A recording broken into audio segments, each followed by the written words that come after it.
जय हिंद दोस्तों, आप देख रहे हैं न्यूज एक्सप्लेनर। चलिए जानते हैं दिन भर की मुख्य खबरें। आइए दोस्तों, सबसे पहले नजर डालते हैं टेक्निकल न्यूज। नवंबर में लॉन्च होने वाली ये 5G स्मार्टफोन, जानिए कीमत। जी हाँ दोस्तों, नया स्मार्टफोन लेने जा रहे हैं तो जानिए महीने नवंबर में कौन कौन से स्मार्टफोन लॉन्च हो सकते हैं। इस लिस्ट में सभी 5G स्मार्टफोन के नाम ही हैं। जानिए सभी फोन के नाम और कीमत। OnePlus Nord 3 फोन की कीमत 27,999 रुपए के आसपास हो सकती है। Lava Village 5G फोन को 10,000 रुपए की रेंज में लॉन्च कर सकती है। Xiaomi 12T सीरीज फोन की कीमत 50,000 रुपए के आसपास हो सकती है। Jio Phone 5G फोन की कीमत 10,000 रुपए या उससे भी कम कीमत में लॉन्च कर सकती है।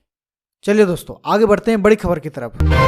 एयरटेल बेहद कम कीमत में दे रहा है अनलिमिटेड इंटरनेट के साथ कॉलिंग, टीवी चैनल और OTT भी फ्री। जानिए प्लान को। जी हाँ दोस्तों, एयरटेल का एक प्लान आता है जिसमें कंपनी बेहद कम कीमत में यूजर्स को अनलिमिटेड इंटरनेट और कॉलिंग तो दे ही रही है, इसके साथ में company TV channel OTT apps भी फ्री दे रही है। एयरटेल अपने 699 प्लान में यूजर को लैंडलाइन के साथ एयरटेल एक्सट्रीम, फाइबर ब्रॉडबैंड और डिजिटल टीवी यानी DTH की सेवा देती है। इस प्लान में यूजर्स को 40 Mbps की स्पीड से अनलिमिटेड इंटरनेट और लैंडलाइन के जरिए अनलिमिटेड कॉलिंग भी मिलती है।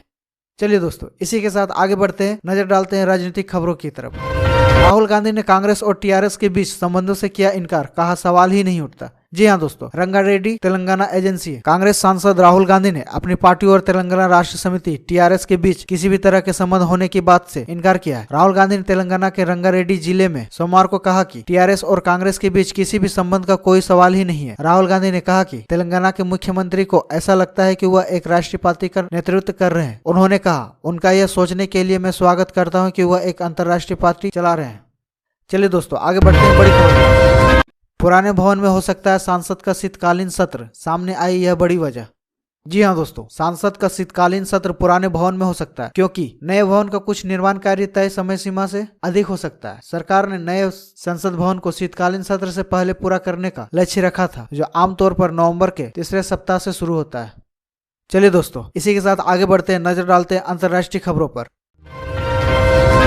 कभी बूट पॉलिश करते थे लुला दा सिल्वा, जेर बोल्सोनारो को हराकर तीसरी बार बने ब्राजील के राष्ट्रपति। जी हाँ दोस्तों, ब्राजील में हुए राष्ट्रपति चुनाव में भारत की तारीफ करने वाले जेर बोल्सोनारो को हार का सामना करना पड़ा। वामपंथी नेता लुला दा सिल्वा ब्राजील के नए राष्ट्रपति चुने गए हैं। हालांकि बोल्सोनारो की हार का अंतर बहुत ही कम था। लगभग 3 दशक के बाद ऐसा हुआ कि राष्ट्रपति दूसरे कार्यकाल के लिए नहीं चुना गया। वहीं 30 साल में यह सबसे नजदीकी लड़ाई भी थी।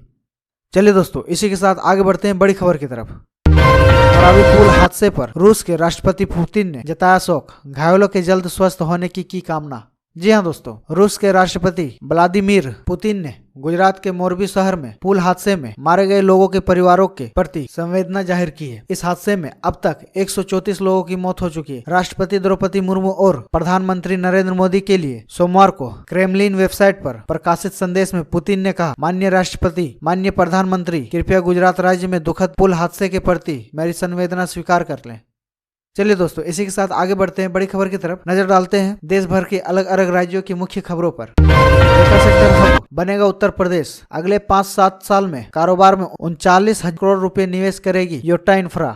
जी हाँ दोस्तों, योटा इंफ्रास्ट्रक्चर उत्तर प्रदेश में अगले 5-7 वर्षों के दौरान डेटा सेंटर कारोबार में 39,000 करोड़ रुपए का निवेश करेगी। हीरानंदानी ग्रुप की फर्म ने इस संबंध में उत्तर प्रदेश सरकार के साथ एक सहमति पत्र MOU पर हस्ताक्षर किए। चलिए दोस्तों, आगे बढ़ते हैं बड़ी खबर की तरफ। पुलिस जवान ने 2 लोगों को मारी गोली, जेल, सुप्रीडेंट का बॉडीगार्ड है आरोपी।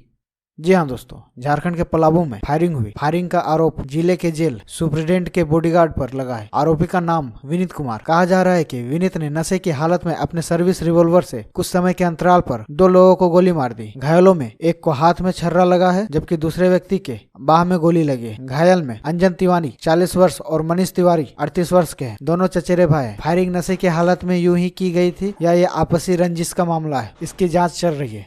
चलिए दोस्तों, इसी के साथ आगे बढ़ते हैं, नजर डालते हैं स्पोर्ट्स न्यूज पर। ऑस्ट्रेलिया को T20 वर्ल्ड कप में मिली दूसरी जीत, आयरलैंड को 42 रन से हराया। जी हाँ दोस्तों, ऑस्ट्रेलिया वर्सेस आयरलैंड। ऑस्ट्रेलिया ने T20 वर्ल्ड कप के महत्वपूर्ण मैच में आयरलैंड को 42 रनों से हरा दिया है। गाबा में खेले गए इस मैच में आयरलैंड ने टॉस जीतकर पहले गेंदबाजी चुनी। ऑस्ट्रेलिया ने पहले बल्लेबाजी करते हुए 20 ओवर में 5 विकेट पर 179 रन बनाए। इसके जवाब में लोरकन टक्कर की जुझारू अर्धशतक पारी बेकार गई और आयरलैंड की टीम 18 ओवर 1 बॉल पर 137 रन ही बना सकी।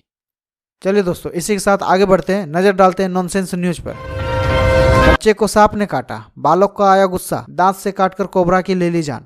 जी हाँ दोस्तों, घर के पास खेल रहे 8 साल के एक बालक के हाथ में कोबरा लिपट गया। इस दौरान नाग ने बच्चे को काटा। इससे गुस्से में आए बच्चे ने सांप को दांत से काट लिया। बच्चे के काटने से सांप की मृत्यु हो गई। वहीं सांप को काटने वाला बालक पूरी तरह से स्वस्थ है। मामला छत्तीसगढ़ के जसपुर जिले की बगीचा तहसील के पंडरापाव गाँव का है। इंटरनेट मीडिया में तेजी से घटना प्रसारित हो रही है। ओके दोस्तों, इसी खबर के साथ आज दिन भर की मुख्य खबरें यहीं समाप्त होती है। जय हिंद, वंदे मातरम। दोस्तों कमेंट में आप जरूर बताएं हमारा वीडियो आपको कैसा लगा, और साथ ही चैनल पर आप अगर नए हैं तो चैनल को सब्सक्राइब कर दे और साथ ही बेल आइकन दबा दे सबसे पहले अपडेट पाने के लिए। थैंक यू, आपका ये उपकार जिंदगी भर याद रहेगा मुझे।